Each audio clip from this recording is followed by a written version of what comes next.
El emprendedor debe querer el dinero y no le tiene que tener miedo, porque hay muchas veces que no, todavía no hablemos de dinero porque no es lo importante es la propuesta de valor. Ya, está bien, pero para poder vivir, para poder estar tranquilo, para poder desarrollar tu producto, necesitas generar una línea de negocio y no tienes que tenerle miedo a la plata porque no es malo, al contrario. Bienvenidos al podcast de Nico Orellana. Mi invitado de hoy es Carlitos Aravena, cofundador y CEO de Políglota, y hablamos de levantar capital, no de su historia porque él ya estuvo en el podcast, así que si quieren conocer la historia de Políglota y de Carlitos, vayan a ver ese episodio. En este capítulo hablamos de levantar capital, desde idea hasta empresa, pasando por pyme y si decides, hasta cómo levantar capital como una startup. Y no solamente aplica a empresas de tecnología, sino que también a empresas de productos digitales. Pero antes de empezar, quiero agradecer como siempre a nuestro auspiciador Flyclub. Si tienes un conocimiento que quieres vender como sesiones 1-a-1, terapias, talleres, membresías, comunidades, entra a flyclub.com y con mi equipo te ayudamos a diseñar tu oferta soñada. Pero volvamos al podcast. ¿Qué es Políglota? Básicamente, Políglota es la plataforma de enseñanza de idioma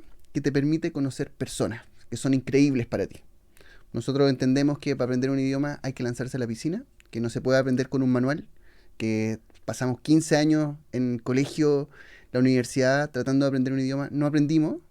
Entonces, ¿por qué? Porque no tuvimos un ambiente de sobrevivencia, de confianza que nos permitiera conversar. Y eso es justamente lo que hace de Políglota. Va como al grano. Maravilloso. Para los que siguen este podcast desde su inicio, tú ya estuviste en el podcast, pues, bueno. Así que no voy a hablar de Políglota, no voy a hablar de, bueno, tu historia con que te dejaste el colegio, que te fuiste a vivir solo, bueno, y toda la etapa de... Todo lo importante. Todo lo importante. Hoy día, como en esta ronda número 2, que quiero hacer con algunos invitados, me gustaría juntarme una vez al año con el invitado. ¿Cachai? Para ver cómo van. Con los más amigos, por supuesto. Pues, bueno. Claro. Con los que salen gratis. Exactamente. Exactamente. Y hoy día quiero hablar de capital. Esto quiero que sea una masterclass de capital. Ojalá cualquier persona que esté buscando plata para sus proyectos, cada vez que lo esté haciendo, recurra a este episodio. Así que tratemos de hacerlo lo mejor posible para que la gente aprenda. Pero nada, capital.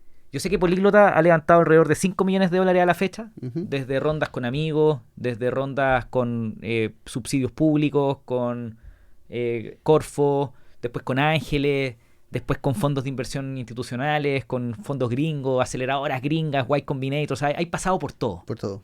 Entonces, la primera pregunta es, ¿cómo enfrento la plata cuando tengo una idea?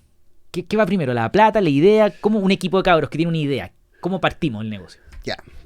Primero, antes, cuando hablamos de capital, lo primero que te voy a decir es que me da dolor de estómago. ¿Ya? Y eso es súper importante. Porque uno, como emprendedor, conoce muy bien el negocio, conoce muy bien la problemática. Y mi día a día no es levantar capital. Mi día a día es enseñar idiomas. Entonces, cuando hablamos de capital, ya me empieza a doler el estómago. ¿Por qué? Porque sé que voy a recibir miles de respuestas negativas. Una postulación a un programa que me van a decir que no, hablar con inversionistas, con amigos que me van a decir que no hay plata. Esto parece Argentina. No hay plata. Entonces, si me preguntas cuál es la idea, una idea puede ser muy potente. Yo levanté plata con una idea, sin tener un modelo de negocio. ¿Ya? Teniendo tracciones que tenían millones de usuarios, pero no tenía. Eso fue en el 2014, que te voy a contar la historia. Okay. Por lo tanto, sí se puede levantar plata sin tener modelo de negocio, es factible, pero más difícil. ¿Qué le gusta a los inversionistas? Que haya un negocio por detrás. Entonces, porque un proyecto sin modelo de negocio, entonces definámoslo como idea. Ya. ¿Te parece? Sí. A mí me gusta. Proyecto menos modelo de negocio. Idea. ¿Pero cómo levantáis plata con esa idea? Con tracción. Algo tiene que ser. Algo tiene que haber. ¿Qué es tracción? ¿Es como la tracción del auto? La tracción tiene que ver como con la capacidad que tenéis con esa idea de poder juntar a muchas personas. Pero también puede ser que tengáis un algoritmo que te permita, no sé, mejorar algún aspecto biológico, algo que pueda generar alguna exponencialidad más adelante. Okay. ¿Ya? Entonces, por ejemplo, en nuestro caso, en Políglota, nosotros entre el 2012 y el 2015 teníamos una red social de idiomas. Okay. Que Nico facturaba $0. $0. ¿Pero qué pasó? Pero era una red social que juntaba personas de manera presencial y llegamos a juntar a más de 100.000 personas en 35 países, 300 ciudades. Ok. ¿Qué significa eso? Ninguna de esas personas nos pagaba nada. 0 pesos. 0 pesos. Eso era una atracción importante, porque el inversionista a la hora de poder analizar el negocio decía, si a esa persona, a esas 100.000 personas, en un tiempo más, porque estos cabros son inteligentes, en un tiempo más le sacan $1 mensual, ya tengo $100.000 mensuales de recurrencia. 1.2 millones de dólares al año. 1.2. Entonces había un factor exponencial que posiblemente podría resultar. Ok. O no. Entonces nosotros cuando partimos Políglota, efectivamente nos enfocamos en juntar y hacer mucha comunidad. ¿Cierto? Comunidad que es muy parecido a lo que hacen los influencers hoy en día. Sí. Armar comunidad. Pero ¿me podéis contar cómo lo hacían? ¿Qué herramientas ocupaban? ¿Como grupos en Facebook? Grupos en Facebook. Ok. Sí. O sea, en su mayoría... Había una página web con un logo, pero todo sucedía en los grupos de Facebook, quizás. En los grupos de Facebook hasta... Claro, eso fue como entre el 2010 y el 2012 para generar la primera atracción de Políglota. Ok. O sea, Facebook no tenía prácticamente... era la única red social que estaba muy fuerte, y Twitter, en ese minuto. Y nosotros partimos esto generando esa audiencia, Nico. Okay. Y ahí, los primeros que nos invirtieron fueron Guaira, a través de Telefónica. ¿Eso fue el 2014? No, esto fue el 2012. Ok. En el 2012, nosotros estuvimos en Políglota del 2010 al 2012 generando y armando audiencia y juntando personas en distintos bares. Entre esos años generamos una atracción súper importante en Chile. ¿Ya? Como cerca de empezábamos a reunir a cerca de 5.000 personas semanales en distintos lugares, desde Arica a Punta Arenas, armando grupos de intercambio de idiomas. La gente lo pasaba bien, se conocía, se armaban pareja. Era una especie de happy hour con la muy buena excusa de poder aprender un idioma. ¿Y tenéis como embajadores en cada ciudad que eran voluntarios? Exacto. Entonces una persona que había vivido, por ejemplo, no sé, 6 meses en Australia, que habían por fin empezar a hablar el idioma y quería mantenerlo. Entonces decía, oye, estoy en Punta Arenas, me gustaría armar un grupo de idioma. Nosotros armamos un grupo en Facebook rápidamente y teníamos una página central de Facebook que tenía muchos usuarios en su minuto. Y decíamos, nuevo grupo en Punta Arenas se arma en tal café o en tal bar. Perfecto. Y la gente llegaba y se empezaban a armar. Y este embajador, durante toda esa semana y de manera gratuita, empezaba también a promocionar su grupo que iba a empezar en los distintos cafés, en el trabajo. Okay. Y se armaba una nueva comunidad políglota en Punta Arenas. Y eso estuvo así desde el 2010 al 2012. Nosotros con una página web que no hacía nada, cero tecnológica. Pero empezamos a generar mucha atracción. Y empezamos a ser muy fuerte en Facebook, en Twitter también, con la promoción de los grupos. Y el 2012 nos invierte Telefónica a través de su programa que se llama Guaira. El programa de emprendimiento. Y ahí ustedes escucharon del programa, se acercaron al programa y postularon. Efectivamente, ahí como que por primera vez entendemos el concepto de incubadora de negocios. Claro. Y en este caso Guaira yo creo que era de las primeras, po. De las primeras. Se había como separado de la idea del Movistar Innova, sí, que fue un fracaso, y terminan armando Guaira que le fue re bien, po. De ahí salen ustedes, sale First Job, salen varias. Sale Comunidad Feliz. No, salen varias. Y Guaira es un programa mundial, muy fuerte. El asunto es que nosotros levantamos nuestros primeros $50.000 sin haber vendido un peso. Y no lo digo orgulloso, no, porque creo que ha sido uno de los principales grandes errores que hemos tenido a lo largo de la historia del emprendimiento. Haber estado tanto tiempo sin un modelo de negocio fue muy doloroso. Pero hay algo que rescato que es Power. Tengo una idea. La primera parte entonces es probar que haya gente. O sea, la idea es resolver un problema, ¿no es cierto? Sí.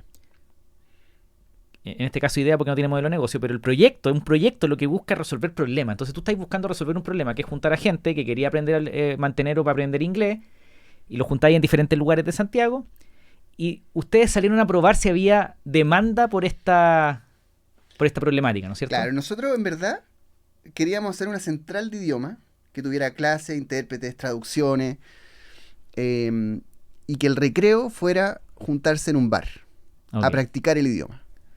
Toda la primera parte no nos resultó. Ok, pero tú no pensaste en la central de idioma desde el principio, ¿o sí? Sí, pues desde el principio. Ok.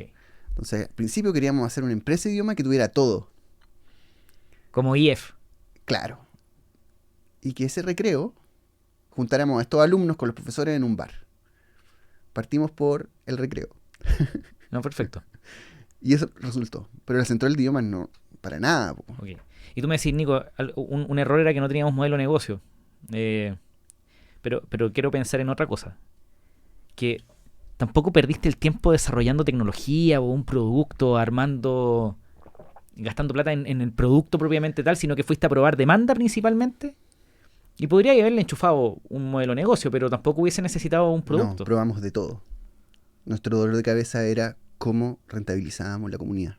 Okay. Y fue el dolor de cabeza durante 5 años. Y como teníamos ese dolor de cabeza, teníamos que buscar tiempo para poder resolver eso. Claro. Y ahí empiezan las levantadas de inversión. Ok. Guaira primero $50,000. $50,000. Eso nos permitió básicamente poder crear una plataforma que pudiera juntar estos grupos. De sacarlo un poquito de Facebook, que no podíamos rentabilizar por ahí, y empezar a que los grupos se empezaran a juntar a través de nuestra plataforma. Entonces se armaba el calendario, la gente se inscribía y empezamos a tener usuarios. Perfecto, ahí te armaste un producto, una tecnología. Y ahí nos armamos, efectivamente. Entonces empezamos a tener esta plataforma, que se empezó a hacer cada vez más viral entre los grupos, y era el punto de contacto que nosotros teníamos con nuestros voluntarios. Ok. Vamos, ya. Estamos en el MVP, tecnología, para empezar a tener usuarios. Pero pensemos en alguien que nos está escuchando. ¿Qué otras opciones hay? Ok, está Guaira. Sí. Pero en esa etapa, donde yo estoy probando que hay demanda. Sí. Oye, hay demanda, pero necesito plata para construir un MVP. Y está bien, me gusta esa línea de tiempo. Porque vaya al inversionista y le decís, oye, tengo esta audiencia, ahora quiero desarrollar un producto. Préstame plata. ¿A quién le puedo pedir plata? ¿Cuáles son las líneas disponibles? Ya, de partida es muy difícil hoy día si no tenéis un modelo de negocio, claro. Okay. Ya. Con una audiencia, con miles de usuarios, es muy difícil salir a pedir dinero, ¿ya? Pero los idiotas siempre han existido. Siempre. Ok, ¿quiénes son? Siempre. Ya. Yo no recomiendo esto, pero uno puede salir a pedir plata a cualquier lado. El asunto que es demandante, te quita tiempo y te saca del core de tu negocio. Bueno, nosotros postulamos también a programas gubernamentales entre el 2010 y el 2012. Bueno, no llega de la nada. Sí. Llega de muchos no también. O sea, pero habíamos postulado los capitales semillas del gobierno, nos dijeron no, porque ¿qué les va a poner plata si ustedes no tienen un modelo, no tienen un negocio? Sí, claro. Y han dicho que no. Entonces, hoy día sí un emprendedor puede postular a una Startup Chile, por ejemplo. Sí. Lo puede hacer con una servilleta. En el mundo del emprendimiento siempre se dice que un emprendedor puede levantar mostrando su negocio con una servilleta y en Estados Unidos se supone que te van a dar esas lucas con esos emprendedores que son, o sea, esos inversionistas que son súper arriesgados. Mientras mejor te va, más servilleta. Exacto. Exacto. Y eso tiene una razón de ser, porque si el negocio va increíble, con 4 números en una servilleta es suficiente para explicar el negocio. Sí. Normalmente el que se trata de explicar mucho es porque quizás no tiene mucho que mostrar tampoco. No. Pero ahí también no es solamente la servilleta, sino que es quién está detrás de la servilleta. Okay. Eso es súper importante. Al final tú también puedes postular a Y Combinator. Sí, claro. A Y Combinator, la aceleradora de negocios más importante del mundo. Platanus, que está más cerca. También lo puedes hacer. Y ahí, ¿qué es lo que buscan? Buscan emprendedores, uno, que tengan un coeficiente de desarrollo tecnológico súper importante, un background tecnológico. 2, necesitan a la persona que esté pensando en ventas, ese perfil comercial. Muchas veces uno dice, pero oye, perfil comercial es difícil encontrarlo o no es tan importante. No, estamos hablando de negocio. Tiene que haber alguien que esté pensando en comerse el mundo, en vender más, en sacar un peso más del bolsillo del usuario para ofrecerle una propuesta de valor mayor y sacar ese peso más. Sí. Y lo tercero es que el emprendedor conozca o tenga la experiencia necesaria, conozca bien el problema, Con esas 3 cosas, hoy día es posible poder levantar inversión en un Y Combinator sin problema, o en un Platanus, o en cualquier otra aceleradora de negocio. Entonces, una expertise tecnológica, ¿Sí? ventas y entender el mercado. Y entender el mercado. Son las 3 cosas, son las 3 claves más importantes para poder levantar capital. Y déjame un poquito para que lo bajemos más. Mercado. Si yo trabajé, por ejemplo, Ahí empiezan 10 años en hoteles. Ahí empiezan todos los Ok. Ya, los ex Google, ex Amazon. Ya, pero un cabro que está empezando 20 años en Chile dice: yo no soy ex Google, pero quizás trabajaste, weón, en un hotel. Sí. O estuviste trabajando en turismo. O te fuiste de intercambio y estuviste en Nueva Zelanda 3 años y entendís perfectamente el negocio de, no sé, pues, weón, del turismo. Es conocer el problema. Conocer muy bien el problema. Conocer problemas. Eso es. Y lo conozco porque tengo mucha experiencia. Entiendo. ¿Te Entiendo. El código es poder hacer una página web y meter una pasarela de pago. Mira, estoy hablando de hace un año atrás o un año y medio atrás, todos pedían un perfil tecnológico, que creo que es importante. Pero ahora con toda la inteligencia artificial, Sí. el nivel de profundidad que tiene que tener el equipo en tecnología quizás no es tanto. Claro, porque hay muchas herramientas no code. Podéis partir con un Shopify, podéis partir con un Flycrew, podéis partir con... Puta, hoy día hay millones de herramientas. Sí, entonces quizás hoy ese punto no es el más importante. Ok. Ahora, el punto bien importante es ese perfil comercial, que no es vender humo. ¿Qué es un buen perfil comercial? ¿Qué es un buen vendedor? A ver, yo pienso que el buen vendedor es aquel que tiene una empatía máxima. El que puede estar conversando y rápidamente se pone en tus zapatos, en el zapato del cliente. Y eso tiene que ser a través de una venta que puede ser una venta asistida, sí, o en una página web. Tiene que ser exactamente lo mismo. Entiendo. Entonces, si yo tengo un perfil comercial y no tengo contacto con el cliente, el instrumento que voy a ocupar tiene que generar exactamente lo mismo. O sea, el nivel de entendimiento. Así, sí, esta persona, este ejecutivo que va a estar en su horario de trabajo y a las 1 de la tarde se va a meter a la página web para poder hacer una compra, tiene que dar todo muy explicado. Sí, la usabilidad. O sea, no es solamente un perfil comercial de querer vender más, sino que de poder entender muy bien al usuario. Ok, ahí te está yendo la táctica, pero déjame entender algo. ¿Cómo desarrollo? Ya tengo 20 años, 23 años. ¿Qué puede hacer un cabrón de 23 años para mejorar sus habilidades comerciales? Para que pueda entender y implementar tácticas como las que Ya, está. primero, no le tenga miedo a la plata. O sea, el emprendedor debe querer el dinero. Okay. Y no le tiene que tener miedo. Porque hay muchas veces que como que dicen, Sí. no, todavía no hablemos de dinero porque no es lo importante es la propuesta de valor. Ya, está bien. Pero para poder vivir, para poder estar tranquilo, para poder desarrollar tu producto, necesitas generar una línea de negocio. Y no tienes que tenerle miedo a la plata y ni al dinero porque no es malo. Al contrario. Y pedirlo. Y pedirlo. Totalmente. Se lo pido a los clientes, se lo puedo pedir a un inversionista, se lo pido a un fondo de inversión.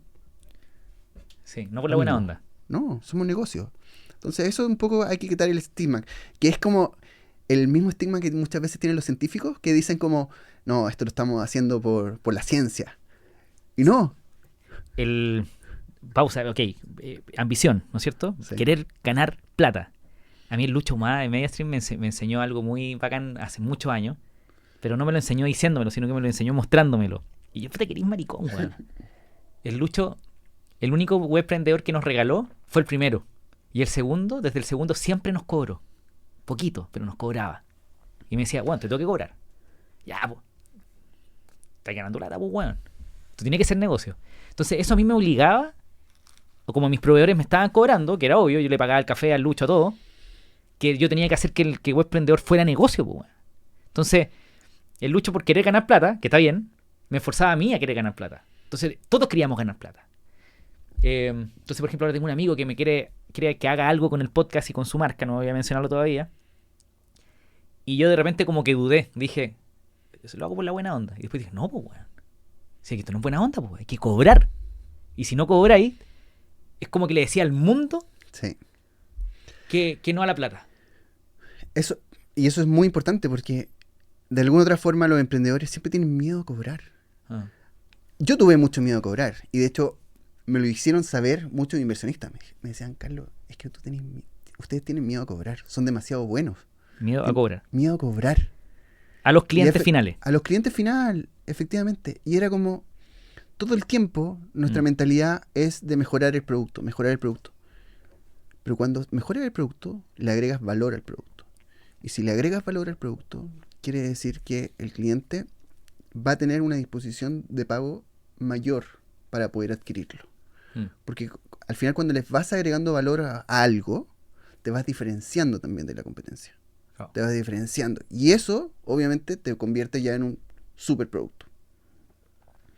Entonces, bueno, para ir de nuevo hacia la conversación. Ambición, Nosotros todo el venta. tiempo, sí, todo el tiempo, aunque no teníamos un modelo de negocio, igual éramos ambiciosos. ¿Ya? Porque nuestra red social que estábamos armando no era una red social local, era una red social mundial.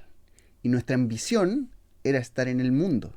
Okay. Y estos 30 países que te estoy hablando fueron sumamente ambiciosos. O sea, teníamos grupos en China, teníamos grupos en Japón, teníamos grupos en muchas partes en Europa, teníamos grupos en Noruega, en España, teníamos grupos en Inglaterra, en Estados Unidos. O sea, era una locura.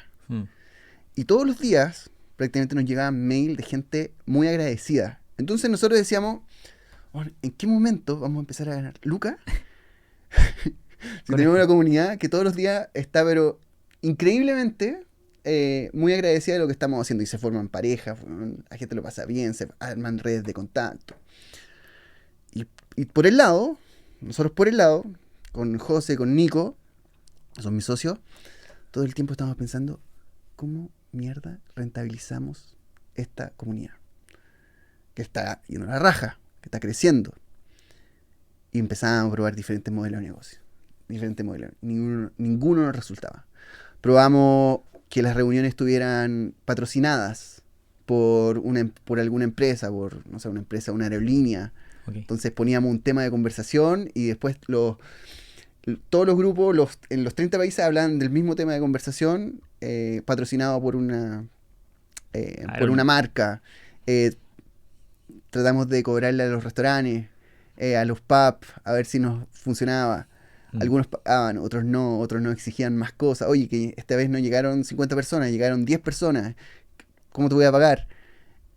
Era una locura. O sea, no había ningún modelo que fuera escalable. Ok, pero buscando modelos que no tenían, ninguno era cobrarle al usuario. Ninguno era, porque habíamos dicho que jamás le cobraríamos al usuario.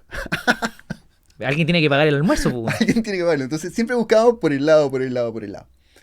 Entonces, en ese tiempo, levantamos inversión con 2012 con Guaira, después con un fondo alemán que se llama Mountain. El 2014 levantamos nuestros primeros $300,000. Eso con Mountain. Con Mountain, que es este fondo alemán. Que también, ellos fue, la promesa que conversamos con ellos fue, por favor sigan creciendo, porque ya vamos a descubrir en algún momento algún modelo de negocio para esta comunidad.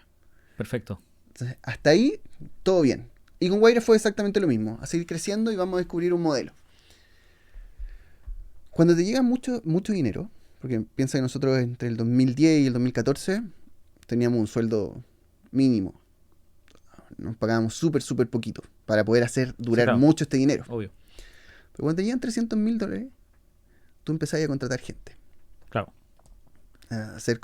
Tratar de hacer que los planes, porque aparte era para crecimiento. Pero solo aclarar. 300K todavía no teníais modelo de negocio. Todavía no teníamos modelo de negocio. Ok, pero ya estabais más cerca, ya estabais haciendo el experimento. Habíamos probado mucho. Ya teníais la plataforma con usuarios. Sí. O sea, era cosa de prender una pasarela de pago y... Algo. Ok. Ofrecerle algo. Entonces nos llegan 300,000, que nos costó mucho poder tenerlo. O sea, creo que también... ¿Por qué te digo que me da dolor de estómago? Porque esos primeros $300,000 fueron dolorosísimos. Nos dolió. No solo levantarlos, sino que ejecutarlos, quizás. Y más que eso, Nico, nosotros en septiembre de 2013 nos dicen, chicos, vamos a invertir $300.000 en ustedes. Se arman las condiciones. Septiembre de 2013.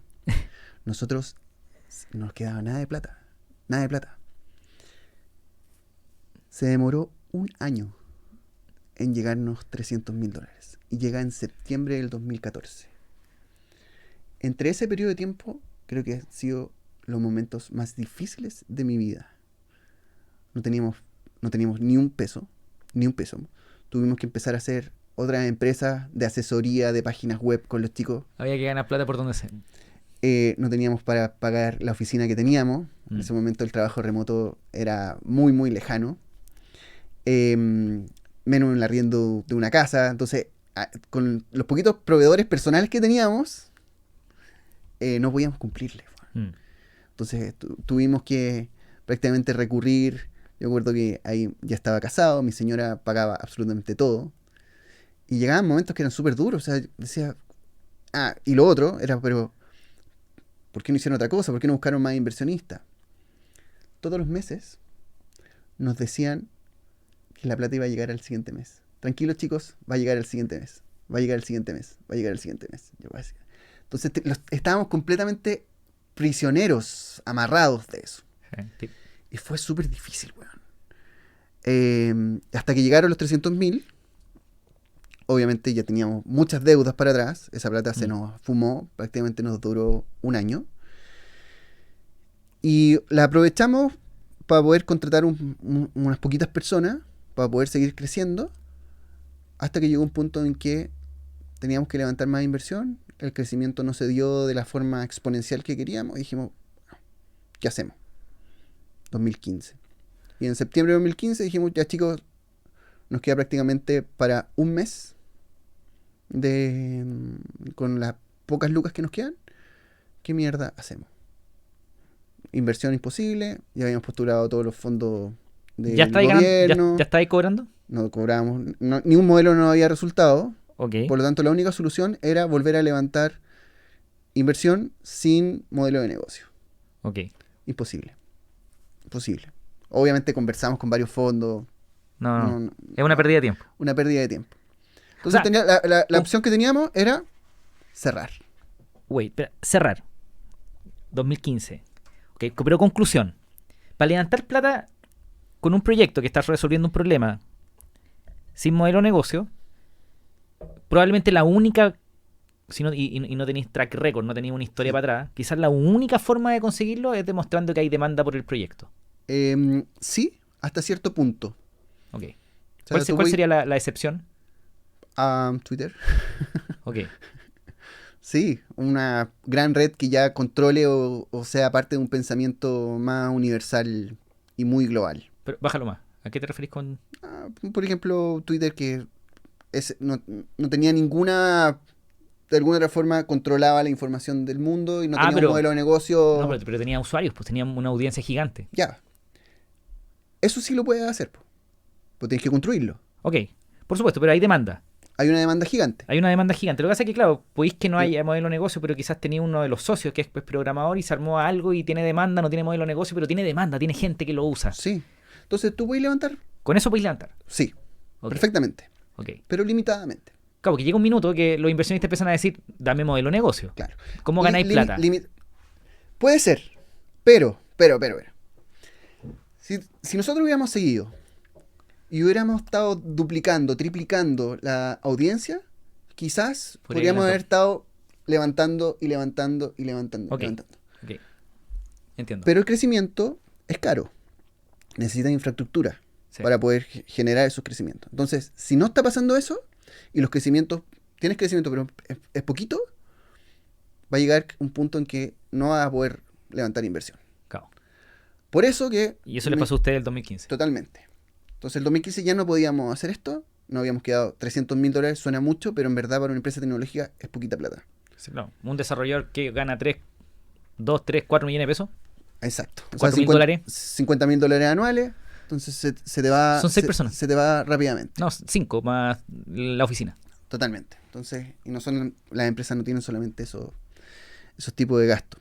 Entonces, llega un punto en que nosotros dijimos, bueno, la opción más fácil es poder quebrar. Cada uno, chicos, nos vamos, muy bien, 5 años juntos. Y dijimos, bueno, y ahí nos hicimos la pregunta. ¿Y qué pasa si le cobramos a los usuarios? 5 años. 5 años. Ok. Es como, ok. Pero apuntábamos a otro tipo de público. ¿Qué tal Porque si siempre apuntamos, Oye, Nico... tenemos 20 casas en este condominio. ¿Qué tal si empezamos a cobrar arriendo? Ok. No, pero era otro tipo de público. Porque nosotros apuntábamos al público que ya manejaba el idioma. Ok. Y que necesitaba solamente practicarlo. Pero el que quería aprender no era el lugar políglota en ese minuto. Ok. Del 2010 al 2015. Era un lugar para práctica. Entiendo. Entonces, bueno, dijimos, bueno, hemos creado tanto contenido durante este tiempo, porque había un equipo académico especializado en crear contenido, en hacer icebreaker entre cuando llegaba la gente, cuando llegaba alguien nuevo al grupo, había que integrarlo rápidamente. Entonces trabajamos mucho el concepto de comunidad. Claro. Bueno, enfoquemos todo nuestro método. Eran más social skills, como totalmente, habilidades sociales. Totalmente, que es súper importante para poder aprender un idioma. Ese es el core para poder aprender un idioma.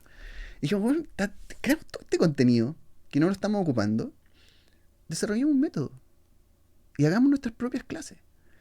Y ya no lo hagamos en un bar, sino que hagámoslo en un café. Ya no pongamos un voluntario, sino que ahora pongamos un experto en el idioma, pero que no sea un coach, sea como un perfil muy parecido a ese voluntario que teníamos, pero que tenía esa pasión por enseñar. Y partimos. Y nos quedaba un mes de vida en el 2015.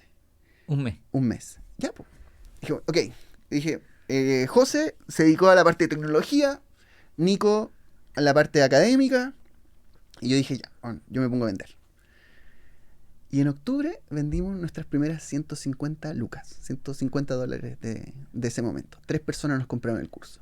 De $50 mensuales. De $50 mensuales, que correspondía a algo así como 4 o 5 clases. Y en noviembre vendimos 2 millones de pesos. Okay. Después de 5 años. Okay. Y cuando vendimos 2 millones de pesos dijimos, algo está pasando. Aquí hay algo. Aquí hay algo. Aquí hay algo. Sigamos vendiendo. Y yo me acuerdo que llamaba a todos los clientes. Me ponía en las redes sociales, en Google y en Facebook, a hacer el lead generator.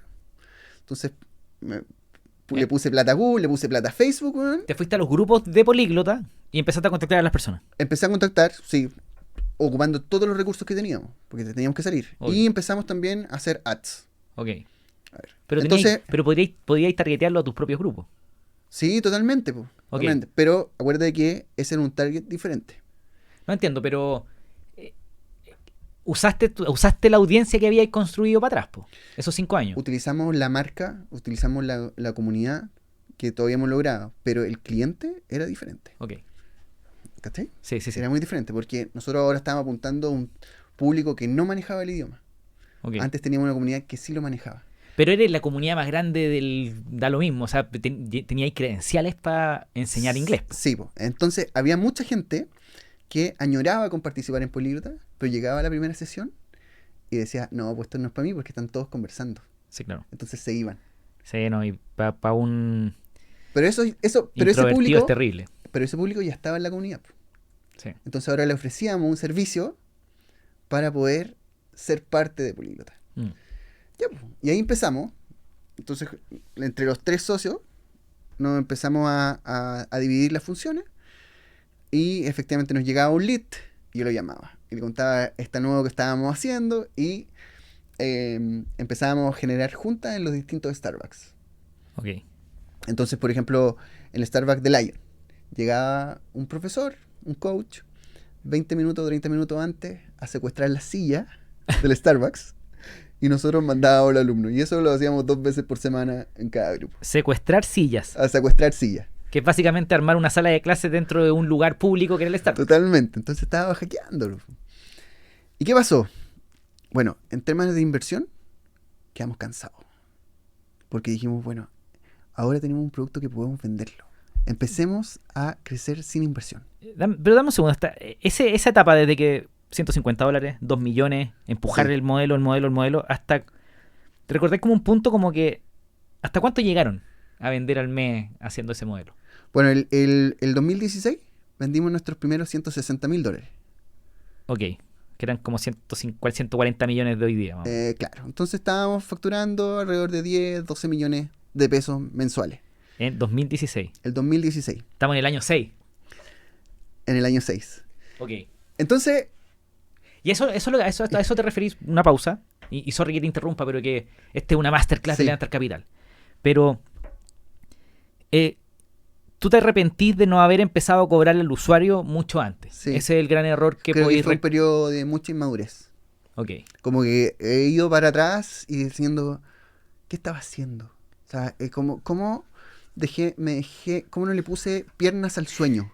Exactamente. ¿Cachai? ¿Y por qué nos pasaba eso? A mí me pasó lo mismo, weón. 2000... Es que tenemos casi misma generación. Sí. Pero yo conozco a Lian Lee de Examede, que estuvo aquí en el podcast. Y Juan desde los 18 años que se quiere forrar. Y sabía que había que cobrarle a alguien, pues. ¿Por qué nosotros no entendimos eso? Quizá era o sea, ¿qué me movía a mí? A mí me movía hacer algo global. Hacer algo global. Quizás no me movía tanto a hacer empresa o hacer negocios globalmente. Yo quería hacer algo global y con la red social lo estaba consiguiendo. Y ya sé que, weón. Lo que pasa es que el 2010 no existía el App Store. No, pues. No existían Uber, no había tanta monetización en Internet. No. Los principales modelos de negocio se basaban en publicidad. Entonces quizá... ¿Y qué era la tendencia? Era que estaban naciendo recién las redes sociales. Entonces, por eso, nosotros pensamos en el Sí. mood de ese momento, Sí, en hacer algo global, sí. más que un muy buen negocio. No existían las SaaS. No, po. No, po. Había poco capital de riesgo también. Hoy día una persona, un chico que se mete, que tiene 20 años, y realmente se mete de manera nerd a ver cuáles son, de dónde puede conseguir lucas, y piensa la idea, lo puede conseguir. Es pura obsesión. De hecho, al inversionista le encanta la obsesión. Sí, po. Me encanta ese chico que le he dicho, oye, te he hablado 100 veces y todavía no me das una reunión. Esta es la 101. Ok, en la 101 te doy la reunión. Oye, y claro, pues estos cabros, weón, los Ian, los Plátanos, la Antonia San Martín, ¿la cachai? Sí. Es brutal esa mina. Casi como de vendedora comercial. Como que así un diente tiene, se les ven los dientes. Pero Es es otra tendencia. Ahora, ¿esto hubiera pasado si es que en el 2010 no hubieran nacido las redes sociales? Quizás no. Ya. Es toda una construcción. Puta, hemos nacido 15 años después. Estaríamos durmiendo 3-4 horas. Uy, ¿qué es esta oportunidad? Ok, ya. Entonces, vamos a ganar plata inmediatamente, estudiemos los modelos SaaS, moneticemos con los usuarios, y esto le aplica no solamente a una startup tecnológica, sino que también a creadores de contenido. Efectivamente. Hoy día, por ejemplo, Tim Ferriss, que es el podcaster más grande Sí. del mundo, al comienzo del 2010, 15, si uno va a ver su episodio, entrevistaba a founders de startups. Mm. Hoy día está entrevistando a creadores de contenido.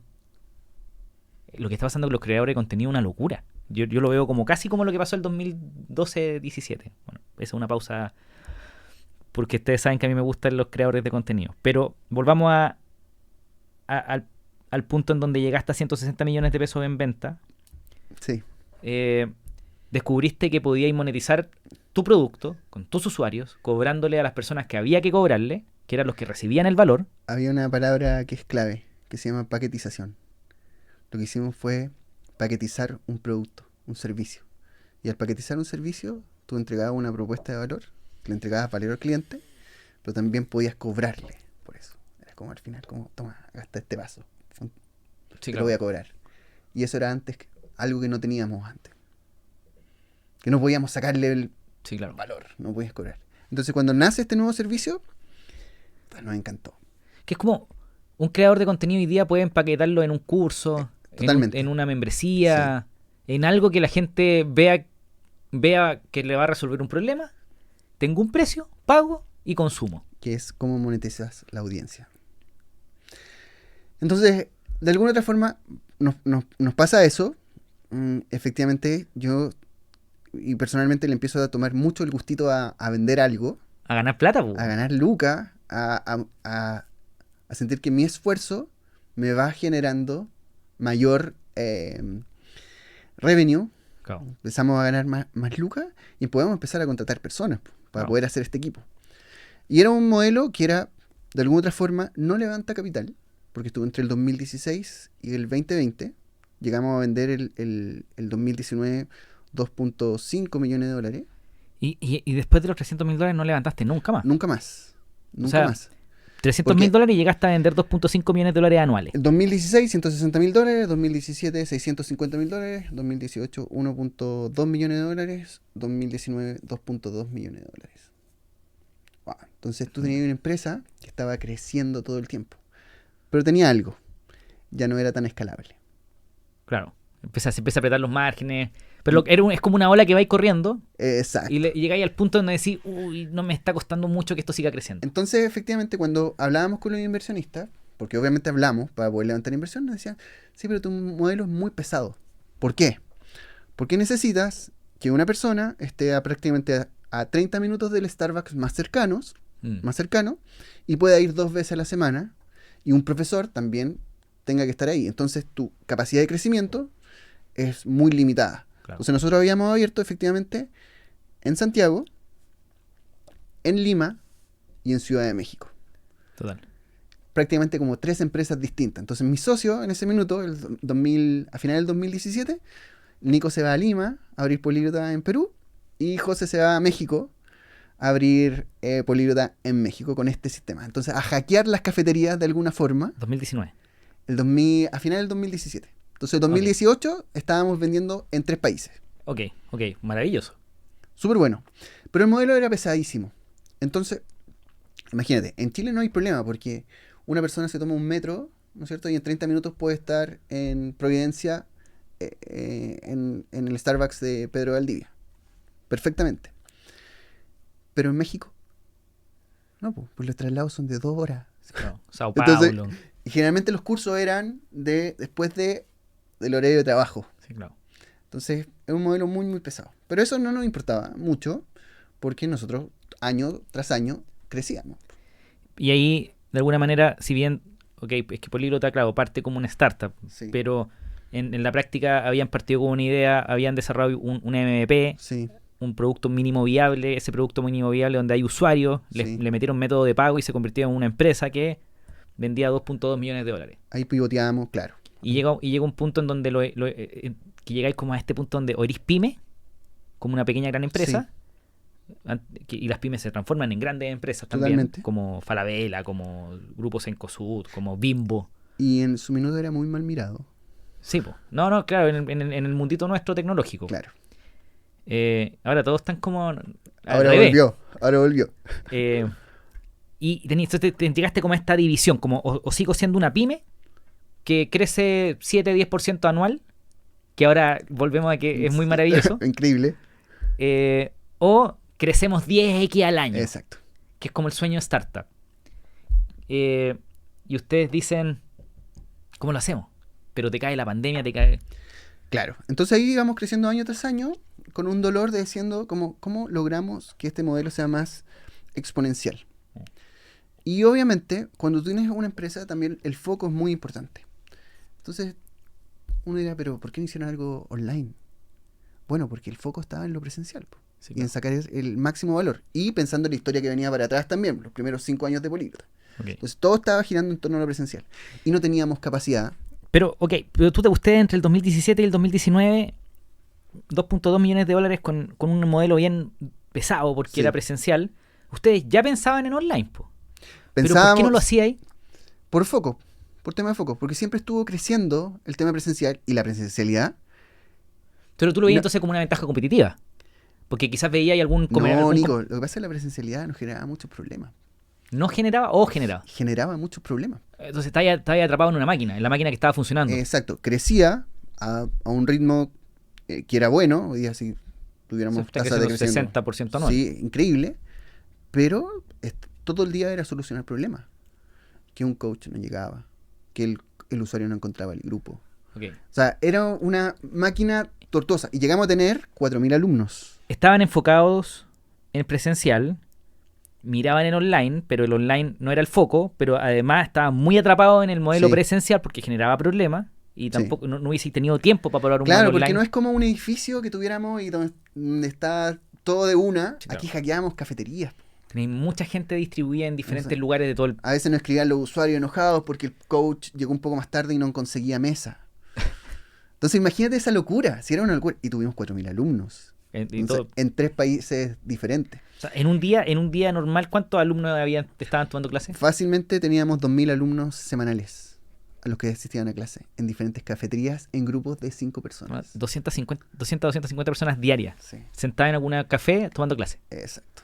Y tú no entendiendo nada. Y nosotros sin tener mucha atracción. Y bueno, ¿y qué pasa en el 2019? Que tenemos muy buenos flujos y Starbucks se da cuenta que Políglota empieza a ocupar sus grupos, sus mesas. Claro.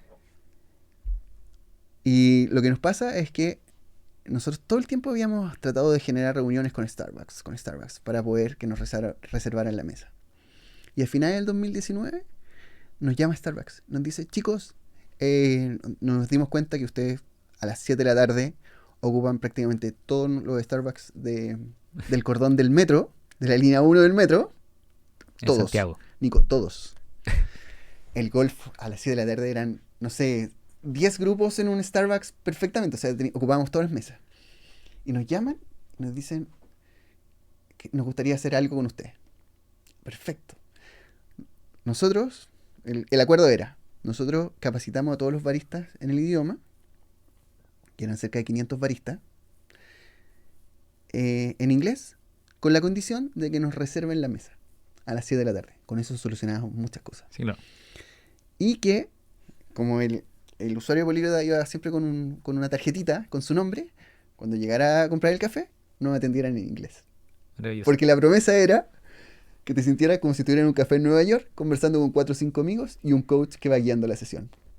Exacto, en Providencia. Nico, y habíamos conseguido eso con Starbucks. Golazo, un golazo. ¿Alcanzaste a firmar el acuerdo? Más que un acuerdo, alcanzamos a capacitar a muchos baristas. Ok, o sea, ya habían arrancado. Sí. No sé si estamos en esas condiciones de firmar acuerdo. Creo que sí lo firmamos. Sí. Y ocurre pandemia. Y ahí teníamos 2.000 alumnos activos. O sea, 2.000 alumnos que semanalmente estaban tomando clases. Dijimos, ¿qué mierda hacemos ahora? Porque ya no podemos impartir las clases. Todo el acuerdo con Starbucks se fue a la chuña. O sea, no sirvió de nada. Y dijimos, bueno, ¿qué mierda hacemos? No teníamos nada, no somos online. Pero Nico, cuando digo no somos online, es que no éramos online. O sea, la plataforma que teníamos no enseñaba un idioma. O sea, no era para ir a buscar contenido. Claro, era solo una agenda. Una agenda. Para saber y de donde ponía la dirección del Starbucks que toca. ¿Y eso fue octubre del 2019, estallido social en Chile? No, eso fue crisis... yo sé que empezaste la pandemia, pero pandemia. ¿el estallido social no te golpeó tan duro? No tanto. Okay. No tanto porque aparte, si no funcionaba en Chile, estábamos estancados un poquito, pero teníamos Perú y teníamos México, entonces hacíamos cambio de foco nomás. Perfecto. O sea, fue COVID el que realmente le pega a Perú un no, golpe... nos pegamos un batazo. Sí. Knockout. Sí. El asunto que creo que cuando hablamos en la primera parte de lo que necesita un equipo, la experiencia y lo que busca, hay una parte también que es la resiliencia. Y eso, un emprendedor, no te lo mencioné al principio, porque es básico que lo tenga. Es básico. O sea, no hay que sentirse orgulloso por ser resiliente. No, lo tienes que tener. Y si no lo tienes, estás cagado. ¿Qué es ser resiliente? Básicamente tener la capacidad de poder salir de una para entrar a otra. Y no rendirte. Mantenerte en movimiento. Y acá el equipo que teníamos y que tenemos es muy resiliente. No morir. No morir. Porque hemos estado en eso. Y ahí estuvimos a punto de morir.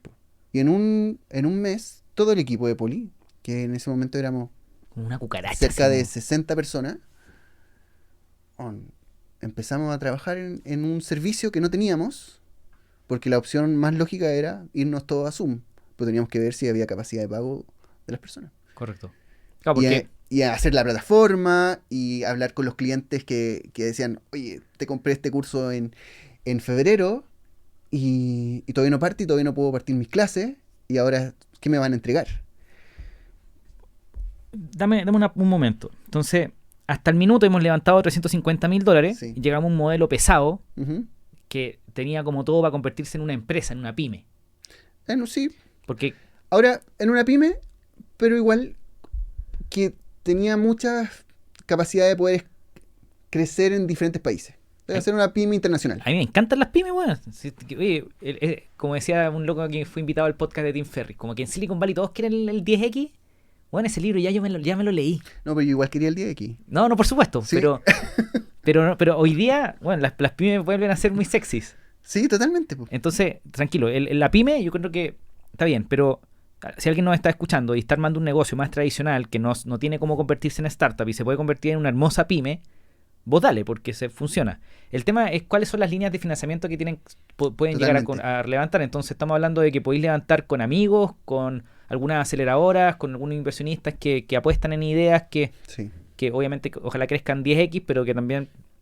Pero cuando quería escalar a una serie C, serie A, ahí es donde los inversionistas te piden escala. Sí. ¿No es cierto? 10X, creciendo como loco. Exponencialidad.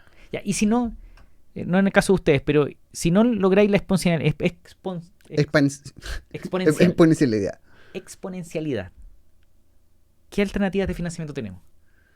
A ver, de partida tenemos los bancos. Okay. O sea, si ya estáis vendiendo y estáis en EBITDA positivo, un banco te va a pasar. ¿Qué es EBITDA positivo? Básicamente que podáis tener los números azules, ¿ya?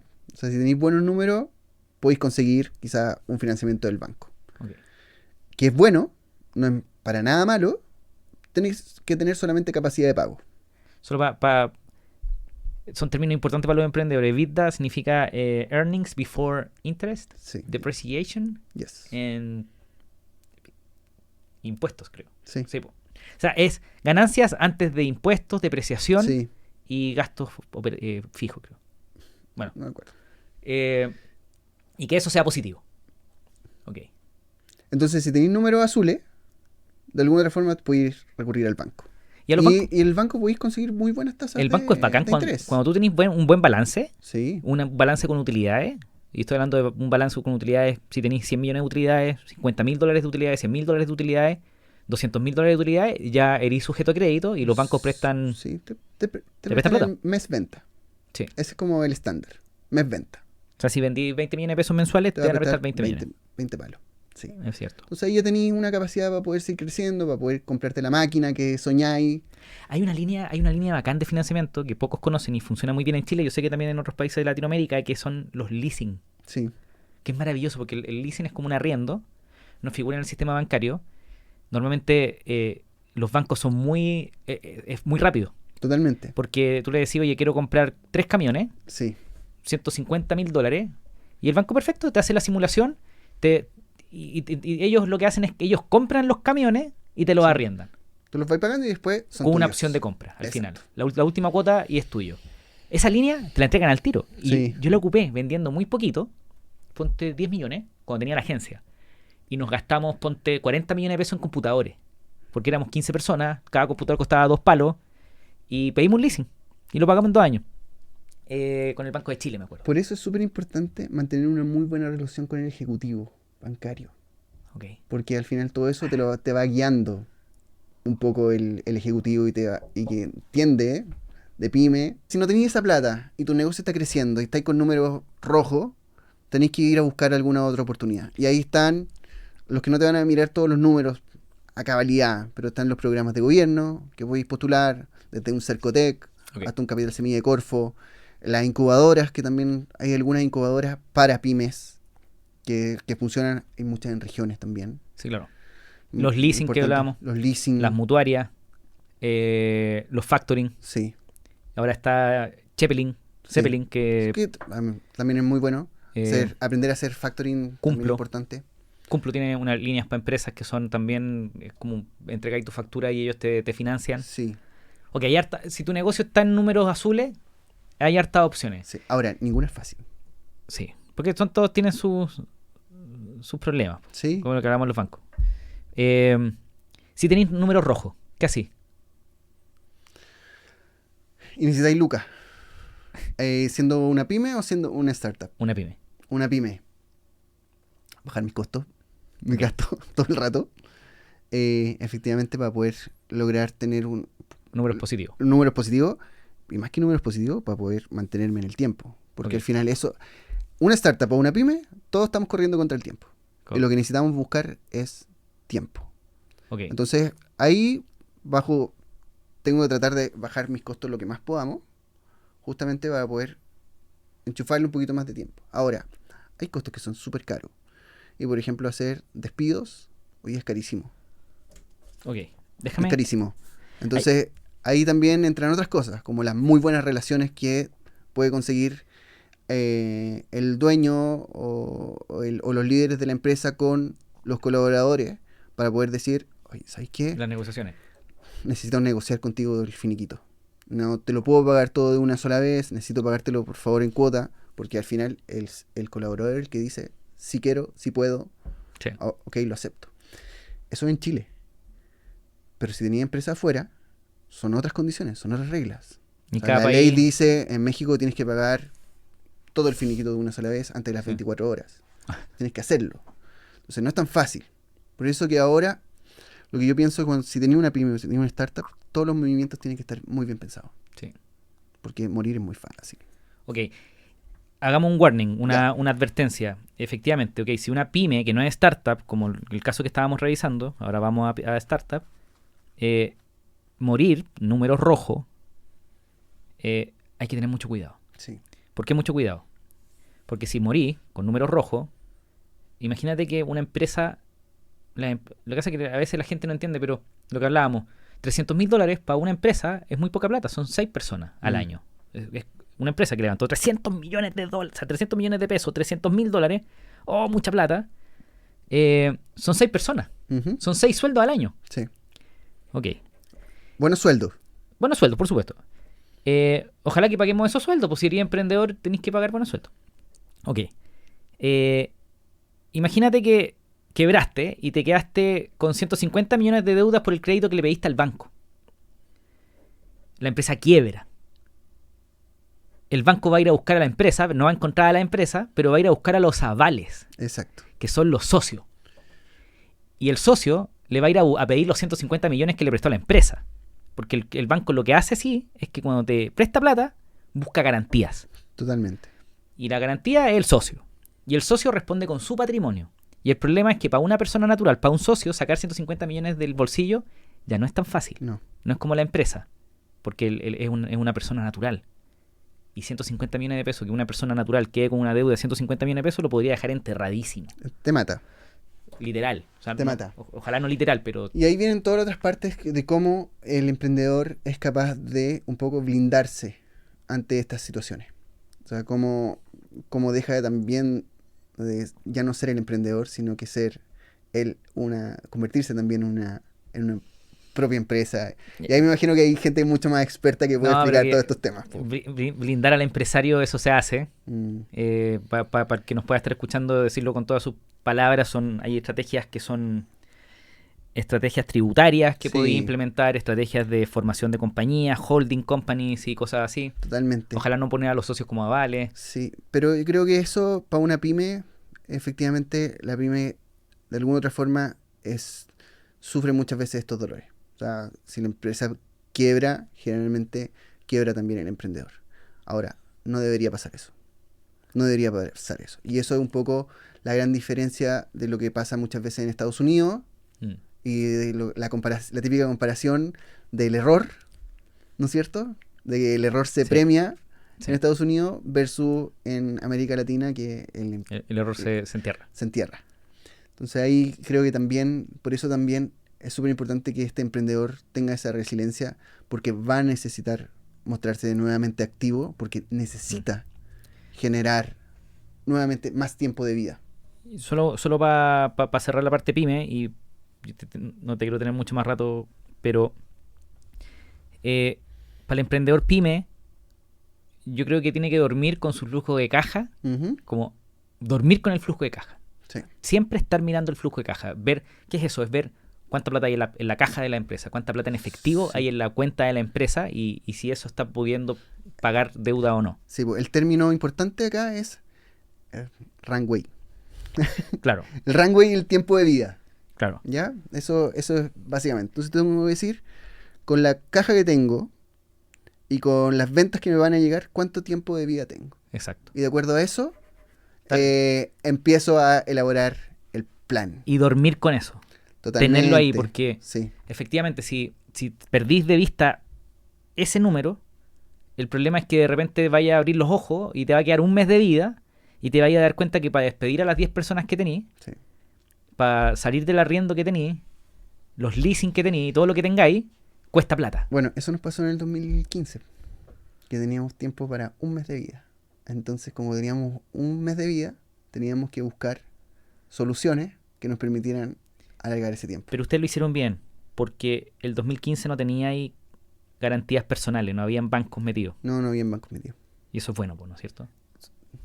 Ojalá. Totalmente. O sea, la deuda no es mala si se sabe llevar bien. El problema de la deuda es cuando no tenéis plata para poder Obvio. pagar. Ok, vámonos a la startup. Ya. Pyme, modelo pesado de políglota en lugares presenciales, no podía escalar tan rápido por lo que ya conversamos. Te llega la pandemia y tenéis que reinventar el negocio rápidamente. Así es. Y spoiler alert, encontráis un modelo de negocio que escala más rápido que la cresta. Sí. Sí, efectivamente empezamos. Ese periodo también fue súper difícil. Había que crear prácticamente una empresa nueva, desde cero, una carga de usuarios importante, de coaches también. Teníamos cerca de 350 coaches que estaban dando clases y que estaban sin trabajo. Y un equipo que ya había crecido en 3 países, que abordaba las 70 personas. Equipo fijo. Entonces éramos una estructura muy, muy grande. Pero también muy basada en la comunidad, que conocíamos el problema a cabalidad, entonces tuvimos que transformarnos. Todo el equipo de tecnología, de producto, se enfocaron justamente en poder crear esta nueva plataforma, en integrar Zoom a nuestra plataforma, que en ese minuto no era tan fácil, No, pero que se podía. conseguirse el permiso para la API de Zoom era una lata, weón. Sí, era difícil, entonces lo pudimos hacer, y todo el equipo de ventas enseñándole nuevamente a vender un producto que no teníamos. Paquetizamos, cambiamos precios, Sí. y ver cómo nos funcionaba. Y el Nico armando toda la parte académica de nuevo. Académica, capacitando a los coaches nuevamente, o sea, de nuevo, todo un equipo de patas para arriba, trabajando a full a ver cómo solucionábamos. Y en abril del 2020 salimos con este nuevo servicio. Un mes después. Estuvimos 2 semanas parados, 2 semanas sin poder Ok. dar ninguna clase. Y el 1 de abril salimos con las primeras clases, con una clase de prueba, para ver cómo nos funcionaba, y empezamos a vender.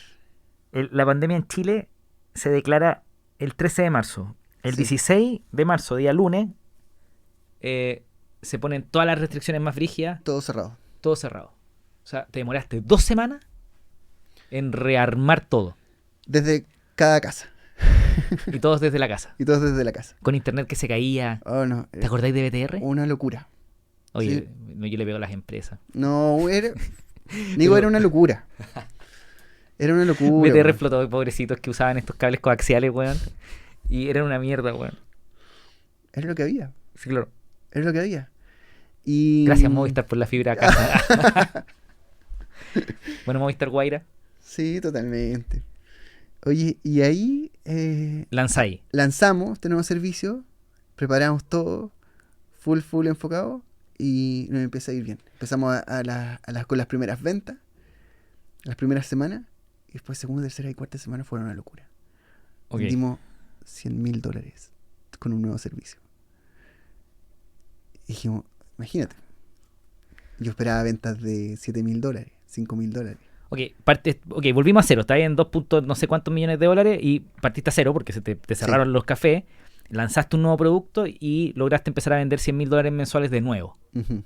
Que tú lo extendías y eran 1.2 millones Sí. al año. ¿Sí? ¿Se puede decir eso? No, ese fue nuestro primer mes. 1.2 millones. No, $100,000 fue el primer mes lanzado el servicio. Ok. ¿Pero eso lo podíais proyectar a 1.2 anual? Fue un poco más. Ok. Fue un poco más. Pero por eso. ¿A qué voy? No por el monto, sino que el monto es muy bueno cuando estás empezando un nuevo servicio. Por supuesto. Momento, estábamos en el momento preciso, la Bueno, gente tenía sí. tiempo. Para recordarle a la gente. Te demoraste 7 años en vender $160,000. Sí, anuales. Y aquí te demoraste 2 semanas En vender 100,000. en vender 100,000 al mes. Sí, Ok. ya. Pero ahí Importante. Perfecto. Aprendizaje. Sí, claro. Aprendizaje. Y ahí, eso nos da pie a que durante todo con un MVP, esos $100,000 son un MVP. Ok, Ya un producto mínimo viable, sí. ¿no es cierto? Primer mes de prueba. ¿Qué nos pasa? Que empezamos a mejorar el servicio, Ya sabíamos que el foco iba a estar ahí, puesto. Entonces ahora teníamos que ser una plataforma tecnológica.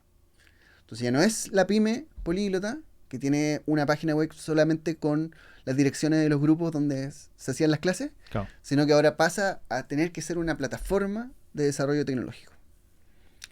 Y eso hace que obviamente tengamos que estar insertándole mucho capital. O sea, todo el capital se iba al desarrollo, pero también, por otro lado, los números empezaban a crecer, porque ya no teníamos alumnos solamente de Santiago, de Lima o de Ciudad de México, sino que ahora empezábamos a tener alumnos de todo Chile, de todo México y de todo Perú.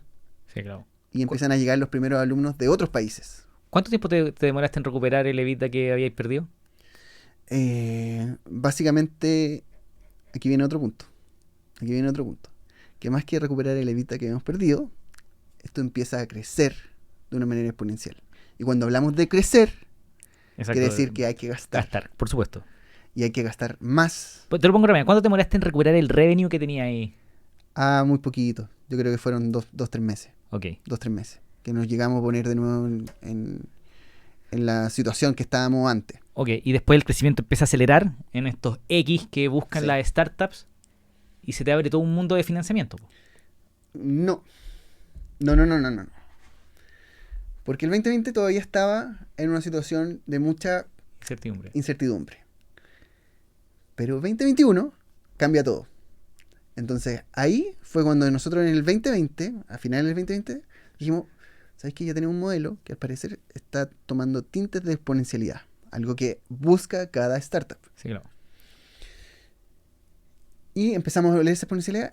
Y yo hablo con un inversionista y el inversionista me dice, le digo, ¿sabes que tenemos el sueño con los chiquillos hace rato? Porque nosotros ya habíamos dado capital, ya habíamos dado equity y estábamos en una situación mucho más avanzada.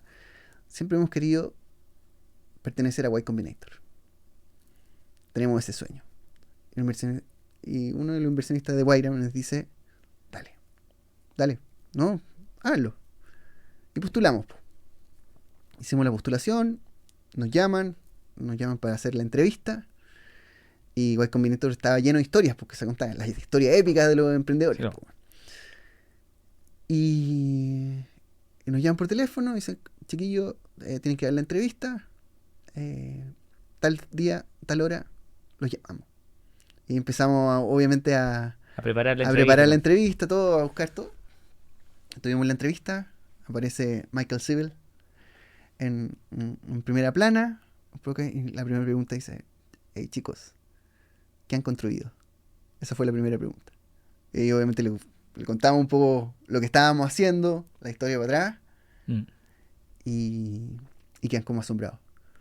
Sí, solamente Michael Civil es el fundador de Justin TV, Social Cam. Sí, Twitch, ese es el último. Sí. Y Twitch se vende a Amazon por 970 millones de dólares. Sí, una locura. Una máquina, bueno. Una locura.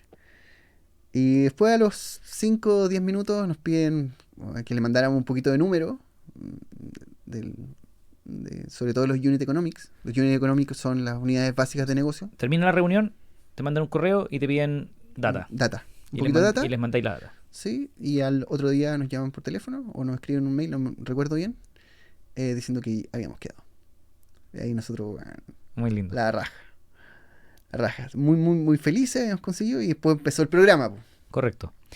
Pero, ok, estas oportunidades para postular a un YC, para postular a incubadoras de negocios, de startups, sí o sí es importante el crecimiento. O sea, tú venías con... Para algunos, pero YC sin crecimiento no te va a pescar. Ahí vienen las tres cosas que yo te decía al principio.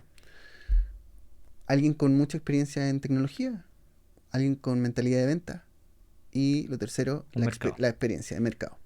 Okay. Entonces, lo que busca YC es la combinación de estas tres. Entonces, la combinación de estas tres puede ser con una empresa que tenga mucha atracción, que ya venga grande, o puede ser un equipo que tenga esas tres partes. Entonces, que venga con una servilleta y decir, mira, queremos construir esto. Sí, claro. Yo puse la YC, ¿te acordáis? Y llegamos a la reunión y todo súper bien. Y me responde Gustav, Gustav, que de, también fue mentor de nosotros. de Airbnb. El que fue jefe de crecimiento de Airbnb, ¿no es Sí, cierto? el que hizo el programa de referidos de Airbnb. No, una máquina, de growth hacking, el bueno, Sí. una máquina. Y Gustav dice, bueno, me nos manda un correo muy polite. Ya era un correo a medida porque habíamos pasado por la Mm. reunión.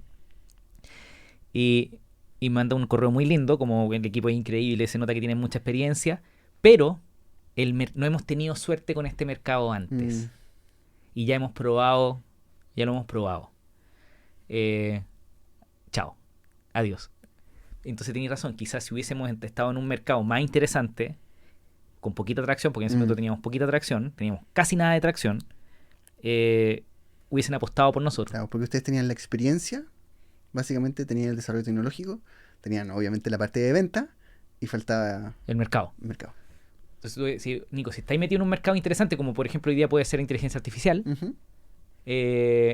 podéis perfectamente entrar a YC sin tracción, sin nada. Claro, teniendo las otras dos partes Entiendo. muy fuertes. Bueno, entramos, hicimos el programa. ¿Qué hace el programa, básicamente? Te hace que aceleres. Es un programa para founders, para fundadores de compañía, pero que chorrea a toda la compañía. Entonces, lo primero la primera reunión de Y Combinator es, chicos, ¿cuál es el objetivo que se van a poner? ¿Construcción de producto? ¿Puede ser? ¿O ventas? ¿A qué ventas van a llegar? Nosotros ya teníamos el producto construido, por lo tanto, nuestra opción era ventas. Perfecto.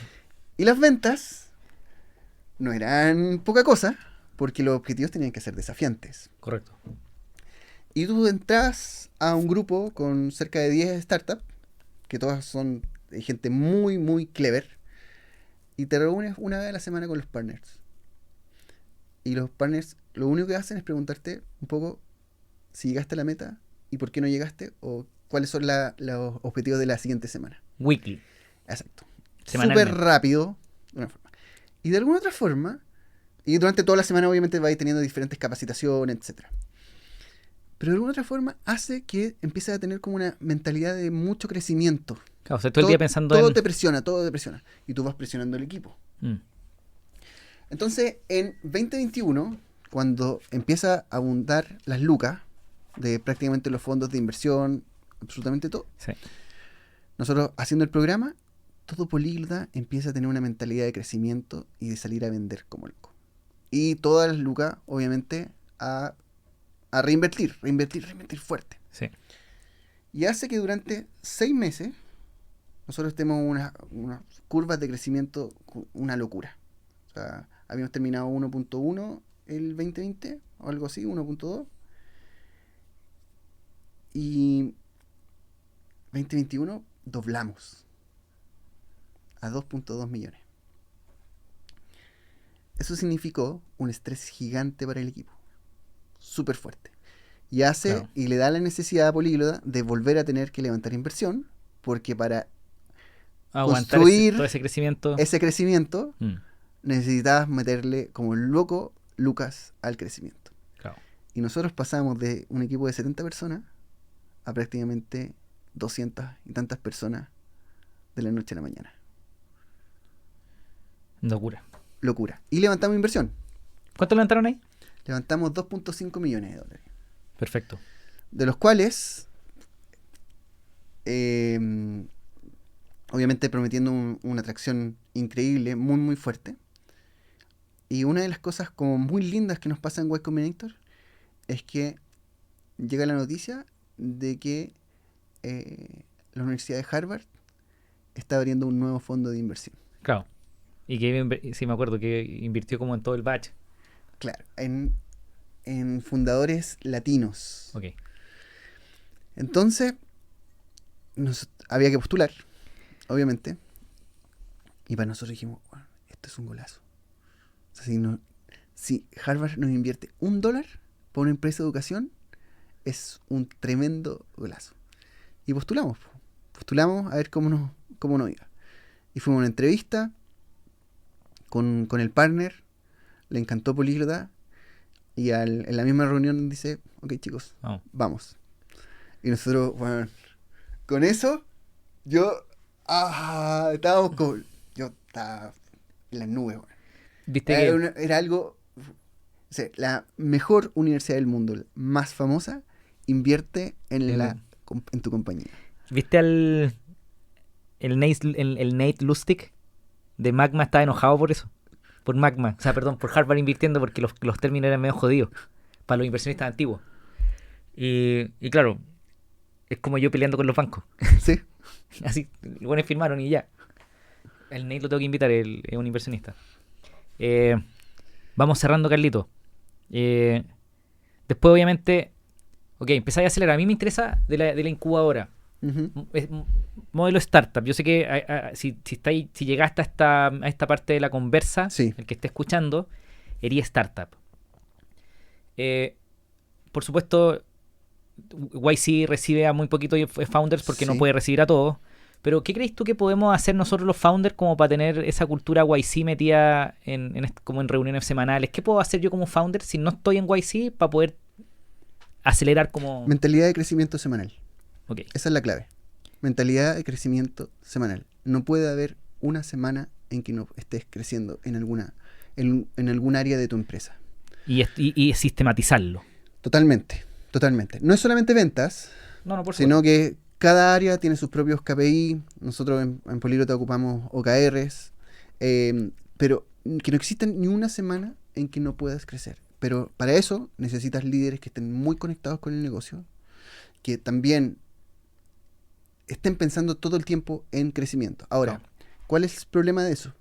Que es muy cansador. Claro. Que es muy cansador. Para todos, porque porque efectivamente estamos tratando de crecer, probablemente van a haber periodos que no vaya a crecer, eso genera mucha frustración. Sí. El que está arriba está apretando para abajo, el que está abajo está apretando más abajo, sí. Y se aprieta toda la organización. Pues. ¿Y sabes lo que es difícil? Que cuando levantas inversión, después de levantar, eso se pierde. Ok. Porque eso lo puedes lograr, la mentalidad de crecimiento lo puedes lograr cuando tienes pocas lucas en la cuenta. Okay. Entonces necesitas estar porque si no vas a sobrevivir. Okay. Lo más difícil es cuando ya levantaste inversión y tienes que generar eso mismo, porque tienes que duplicar. Es ahí donde están realmente los emprendedores que son muy buenos levantando inversión, pero que por otro lado también saben cómo utilizar esa inversión para poder seguir creciendo. En la abundancia es muy difícil tener este tipo de mentalidad. Claro, y tú lo ves, dale. Utilizando un recurso de manera eficiente, porque ponerse a gastar por gastar es súper simple. Sí, claro. Es como en las finanzas personales, pues cuando te está yendo bien, imagínate un ejecutivo que ganaba 1 millón y que se va a trabajar a un banco y empieza a ganar 3, entonces empieza a gastar como loco y se cambia de casa, cambia el auto, se va a los restaurantes. Se empieza a desordenar. Porque está en abundancia, pues. Pero mantén la disciplina cuando te está yendo bien. Estaba escuchando esta mañana un podcast de Tim Ferriss con Noah Kagan, ¿Ya? El fundador de AppSumo. ¿Ya? Que ese loco tiene un canal de YouTube muy buena onda, se llama Noah Kagan. Noah Kagan. Y hablaba justamente de que Noah Kagan tiene AppSumo, que es una empresa muy famosa en Silicon Valley, que son deals de promociones de software. Ya. Como Calendly, 50% off. Perfecto. Por 2 semanas. Y venden como locos y llegan a deals con las empresas, etcétera. Su empresa vende $80 millones al año. Wow. Es grande. Y él lleva como 20 años en AppSumo. Es como... Tiene nuestra edad. Y él crece como 10% anual. Y él es como... Fuck Silicon Valley, soy una puta pyme. Y voy a crecer así por los próximos 40 años. Y tiene como 39, 40 años. Y él decía... Hoy día ganamos $80 millones, pero reviso la cartera de la cuenta corriente, de la tarjeta de crédito de la empresa todos los meses. Y reclamo por $10 de la cuenta. Y Tim Ferriss le decía, claro, pues, lo que hace es que tú siempre fuiste bootstrapeado. Tú nunca levantaste capital. Entonces, claro, tenés todas esas mañas. Entonces, ahora los coaches de Noah Kagan le decían, oye, weón, suelta esa estupidez, pues, weón. No podés estar perdiendo el tiempo mirando la cartera de la tarjeta de crédito por $10. Deja que tu CFO, el gerente de finanzas, lo haga. Ok. Y ahí como que, me cuesta. Claro, la mentalidad de, si levantáis capital y una startup, no te relají. No, si levantaste un fondo gubernamental, no te relajes. Si levantaste plata con una incubadora, no te relajes. Al contrario, mantener la disciplina full, peso, contrapeso, y todo gastado de una manera muy eficiente y es muy difícil hacer eso. Sí. Porque todo indica que tienes que contratar más. Pero tienes que cuestionar mucho más. Porque una desvinculación es muy cara. Un error se puede pagar muy caro. Sí. Y lo peor es quedarte sin caja. Sí, claro. Porque ya quiebras. Y cuando hay... Es que estamos de startup, pero si tenéis un equipo grande y tenéis números grandes y están pasando cosas grandes, no sé, por la cuenta de los servidores pueden ser $10,000, $30,000 mensuales. Sí. El tema es que todos los computines sabemos que eso lo podéis bajar. Bájalo. Sí. No te relají. No. Y eso es un poco el gran trabajo que hemos hecho en este tiempo. Pero también son aprendizajes, por eso son tan importantes estos podcasts, por ejemplo, de poder estar hablando de esto con total honestidad, porque bueno, es súper fácil cometer esos errores. Obvio. Bueno, en Huelco, cuando llegó la pandemia, ponte, nosotros nos gastábamos, no me acuerdo tanto, quizás estoy mintiendo, pero ponte $5,000, $8,000 mensuales en servidores. Lo bajé a $400. Nos pasamos de Rackspace a DigitalOcean, prendimos menos máquinas, bajamos las máquinas porque, por supuesto, no teníamos tanto tráfico porque los eventos se habían suspendido y pasamos de tener un stack de, no sé, pues 50 máquinas corriendo, servidores corriendo, a 4. ¿Y qué pasó? Nada. Todo anduvo perfecto. Totalmente. Y eso es justamente lo que pasa. Que hay muchos miedos dentro de los equipos. Hubo un momento en que estábamos con Políglota y los líderes me decían, necesitamos contratar, no sé, yo tenía como 10 postulaciones abiertas y necesito a esta persona y cada vez con mayor expertise, pero después decíamos, pero tú sabes hacer esto, ¿cierto? Sí lo sé, pero para poder hacer todo bien necesito tener un equipo. Y no, porque al final, hoy día dentro de las organizaciones, con toda la tecnología que existe, con los talentos que son las personas, una persona puede ser multifunción. No es necesario tener 10 personas a tu cargo para poder cada uno tener una tarea específica. Entonces, y esos errores son muy fáciles cometerlos cuando efectivamente las startups levantan una inversión que te permite contratar mucha gente. Y ese también creo que fue uno de los errores que nosotros cometimos. Para ir cerrando, y como una pequeña paso por el equipo, porque me decís, Nico, que el equipo es clave en todo esto. Hay una cuestión que yo leo, no me acuerdo que en Twitter pasó una vez, pero no quiero profundizar en eso, pero que es como the entitled culture, como la cultura de como tener el derecho per se a merecer cosas solo por respirar. ¿Entendí lo que estoy diciendo? Sí. Que siempre molestan a los millennials, que los millennials venían con esa como me merezco 17, no sé, 8 semanas de vacaciones. No, tú no me contrataste para eso. No, yo no tengo por qué viajar si no. ¿Qué recomendación? Y ok, al que crea en todo eso, apague el podcast, adiós. Para los que quieran crecer, ¿qué recomendación le da a un cabro que está que tiene una habilidad valiosa, que está trabajando en una startup, que quiere desarrollarse? ¿Cómo enfrenta este mundo que se viene ahora muy difícil? Bueno, creo uno de los... Es un desafío súper importante porque efectivamente las culturas hoy día de los talentos cada vez piden más. Lo que pasó en el 2021 fue una locura, realmente una locura, porque como había mucho dinero, las empresas competían por retener el talento en base a los beneficios que ofrecían. Entonces muchos decían vacaciones ilimitadas, te enviaban regalitos para la casa, que te podías trabajar cuando querías. Entonces, porque había una cultura de la abundancia. Claro. Y que le venía muy bien al millennial que hoy día está. Pero cuando no hay lucas, cuando necesitas realmente atarte los zapatos, ponerte el cinturón, apretarte bien el pantalón, todo cambia. Y ahí solamente van a quedar algunos.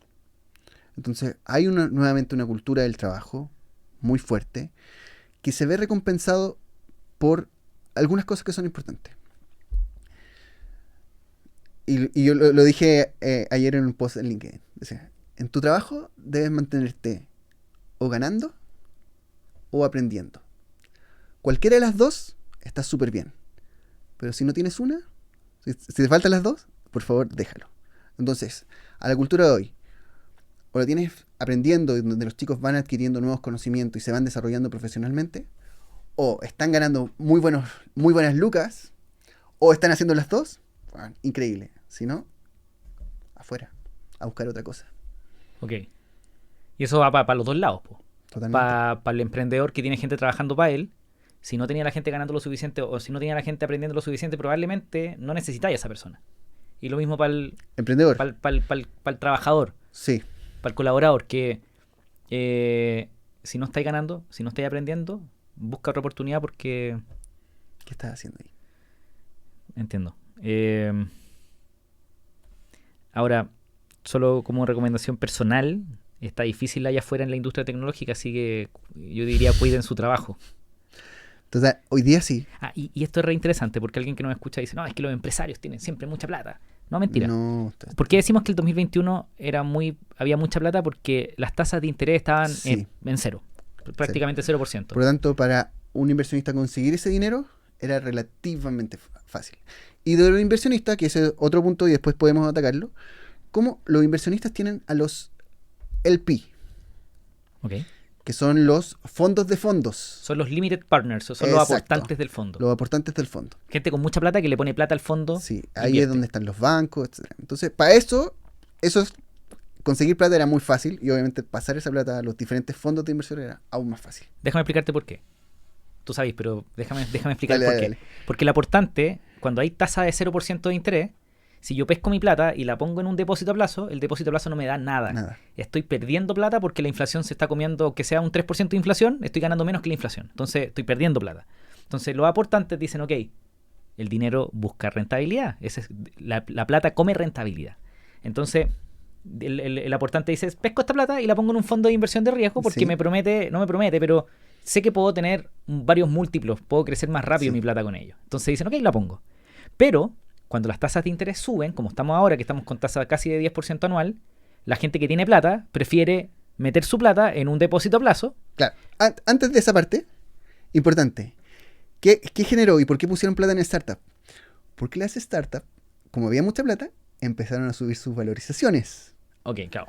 Entonces, si tú entrabas con una valorización de $1.000.000, esa startup, si estaba en un buen timing y con buen crecimiento, podía rápidamente terminar lo que pasó. Pues, Sí, po. terminó en unas valorizaciones que eran de 10, de 30, de 100 veces. Porque invertí en startups, el con que tiene plata, como la tasa de cero, y no le conviene dejarla en el banco, la invierte en startups, la invierte en acciones, Ujú.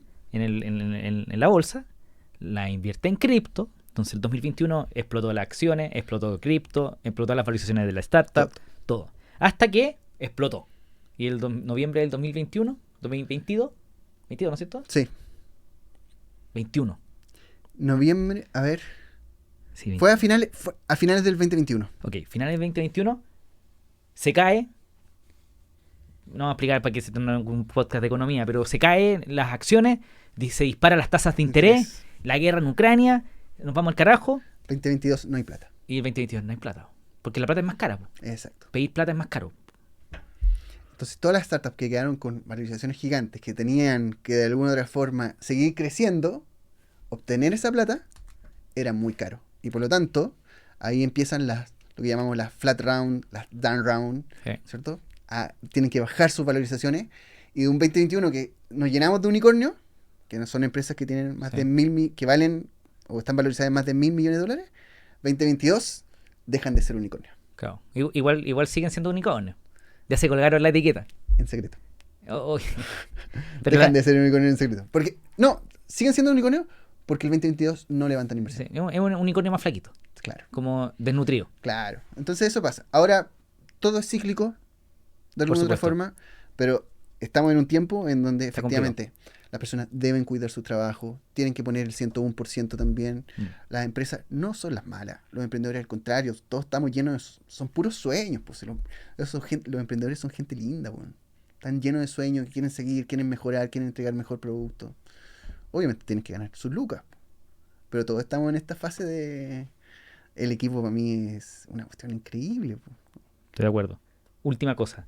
Un emprendedor que está empezando, que quizás quiere partir con Imagínate con un proyecto de tecnología, pues si no, Sí, yo hablo de tecnología, desde tecnología startup hasta creadores de contenido, que sí. ocupamos las redes digitales para poder crecer nuestro negocio. Pero alguien que está empezando hoy día, eh,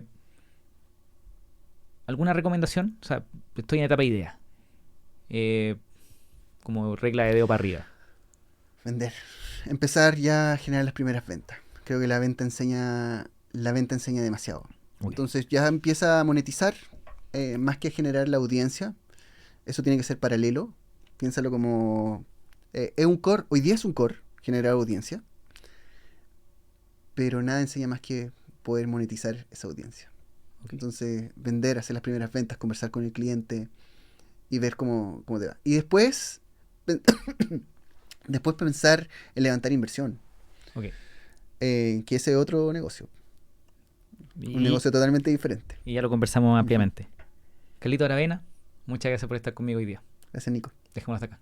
Perfecto. Adiós. Si te gustó el episodio, por favor ayúdame a que el mensaje de vivir de lo que amamos llegue a más personas. Compártelo con un amigo, déjame 5 estrellas en Spotify, suscríbete en YouTube, déjame un comentario o simplemente toma el link del episodio y compártelo en tu red social favorita. Muchas gracias a todo mi equipo que me ayuda a tener el tiempo para hacer este episodio. Muchas gracias a ustedes por escucharlo. Adiós.